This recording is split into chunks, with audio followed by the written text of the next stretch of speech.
welcome to day number 4. Welcome to day number 7. Day number 12. Welcome to Do It Heartily.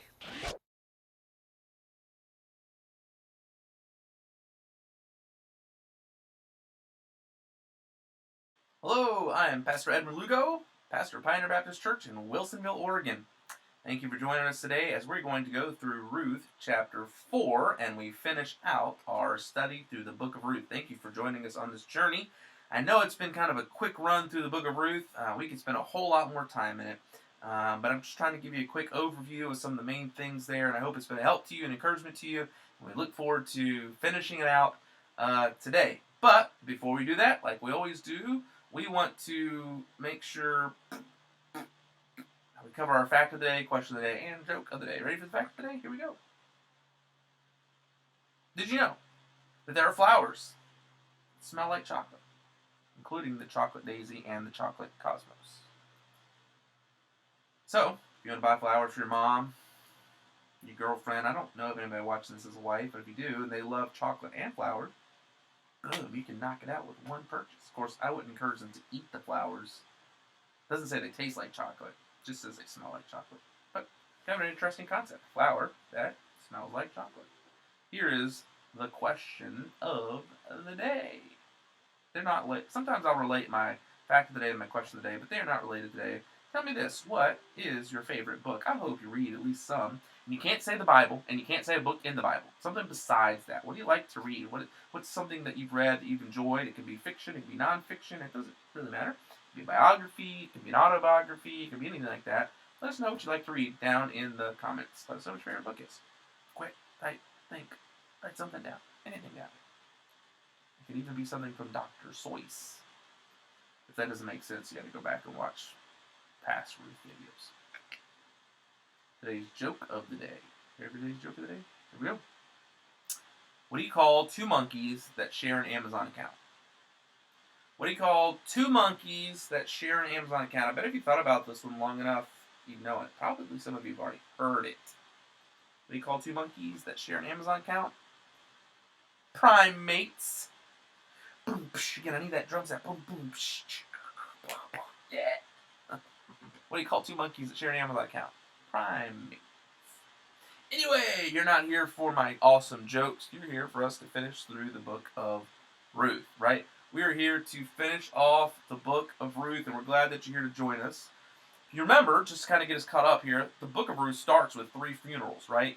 Elimelech, Mahlon, and Chilion, that's Ruth's father-in-law, brother-in-law, and her own husband. But we're going to see here in Ruth chapter 4 that it actually ends with a wedding. It ends with the two of them coming together. It starts with a lot of sorrow, but the Book of Ruth ends with a lot of joy, and it's just a reminder, as the Book of Ruth has been over and over again, that despite all the hardships, that God's still writing the story, and God still has it under His control, and we don't have to fear what the future holds because it's in God's control. There's so many things in this world, and maybe you're thinking of some right now, that cause us to fear, but here's the awesome thing. We don't have to. God is still writing. Even when things look awful, God had it under control for Ruth and Naomi. We just trust Him. Well, let's jump into Ruth chapter 4, and we're going to read verses 1 through 10 together. The Bible says, Then went Boaz up to the gate, and sat him down there, and behold, the kinsman of whom Boaz spake came by. The nearer kinsman than Boaz, he came by. Unto whom he said, Oh, such an one, turn aside, sit down here. And he turned aside, and he sat down. And he took 10 men of the elders of the city, and said, Sit ye down here. And they sat down. And he said, he said unto the kinsman, Naomi, that is come again out of the country of Moab, selleth a parcel of land which was our brother Elimelech's. And I thought to advertise thee, saying, Buy it before the inhabitants, and before the elders of my people.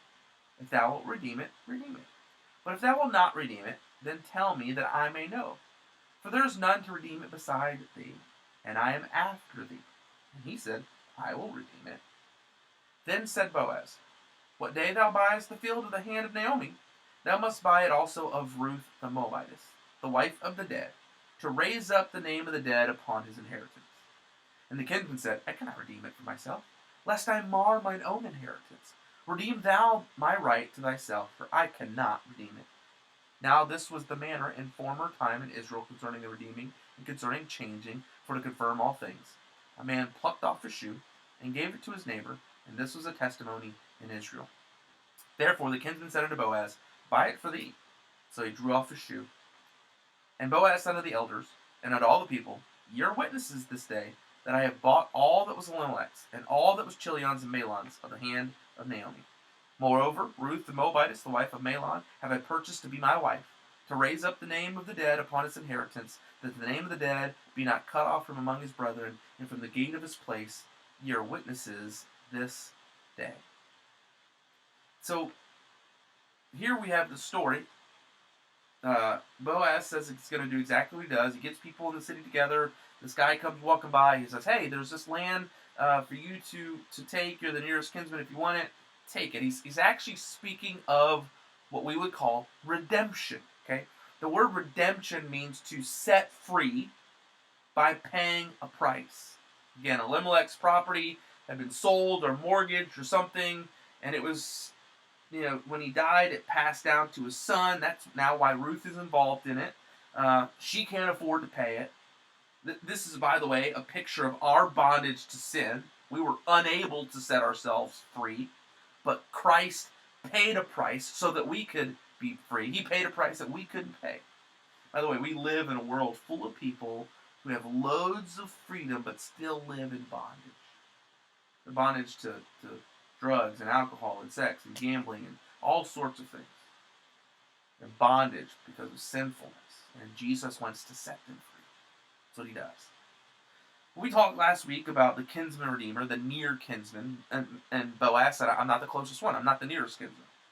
He said, I'm able to pay the price. He says, I'm a near kinsman, but there's somebody closer. I'm able to pay the price, but we got to see if this guy's able to pay the price. But if you remember when we talked about these things, the third thing was they had to be willing to pay the price. They'd be willing to redeem it. And so when we read the story, we come to find out that initially, Boaz says, hey, here's the property, you want to take it? And the guy says, yeah, I'll take it. And he says, oh, by the way, if you take it, you also got to take Ruth. And the guy goes, never mind, I don't want it. It's kind of interesting. We'll talk more about it here in just a second. But the Bible tells us this all happens at the city gate. This was actually for them, the official court where judicial transactions or judicial business was transacted in the presence of the elders of the city. And so again, the nearer kinsman was willing to buy the land, but when he realized that Ruth was part of the transaction, he said nope, and he backed out. And interestingly enough, his explanation was, if I have to marry Ruth and have a child with her, then that jeopardizes my own inheritance. If I had a son with Ruth, and that son were my only surviving heir, then Mahlon's property and my estate goes to him and gets absorbed into Elimelech's family, and I'm worried that I've got to protect my own name and my own inheritance. And you know what's really interesting about that? This guy was so worried about protecting his own name and his own inheritance. Can I tell you? Do you know what his name is? Do you know anything about him? We don't hear anything else about him. But we know who Boaz is. Boaz took the risk of love and obedience. And we see him play a major, major part in all of this. Now, in verse 7, something really interesting happens. I want to talk about it. The Bible says, now this was the manner in former time in Israel concerning redeeming and concerning changing. For to confirm all things, a man plucked off his shoe and gave it to his neighbor, and this was a testimony in Israel. And in verse 8 it says that this guy takes off a shoe and basically gives it to Boaz. Like, what is going on here? Let me just explain this really quickly. In Bible times, there was a command that if you were to possess a land, you had to walk on that land. And so the idea, the picture of handing over your shoe to somebody is a symbol. It symbolizes the forfeiture of your right. I'm forfeiting my right to possess that land. I'm not going to walk on it. I'm giving my shoes. I'm forfeiting that right. I'm not going to walk on it with these shoes. You can walk on it. And so that's kind of what's going on there. In verses 11 through 12, it goes on and says, and all the people that were in the gates and the elders said, we are witnesses. Lord, make the woman that has come into thine house like Rachel and like Leah, which two did build the house of Israel, and do thou worthily in Ephrathah, and be famous. And be famous in it. And let thy house be like the house of Pharez, whom Tamar bare unto Judah, and of the seed which the Lord shall give thee of this young woman. The whole city comes and says, man, through this union, we hope that God blesses you. We hope he does an awesome. We hope that Ruth and Boaz, we hope you have loads of children. And notice what he says. We say that we hope that he blesses. Notice what the words he uses. Ephrathah. Ephrathah. The word Ephrathah actually means fruitful. What does the word Ephrathah mean? What does the name Ephrathah mean? It means fruitful.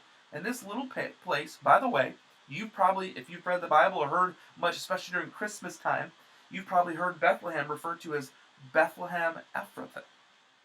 That's the place where Jesus Christ is born. And these people are saying, we hope that you make this place fruitful, live up to its name, fruitful. And it certainly was. And we'll see it here as we play out the rest of the chapter.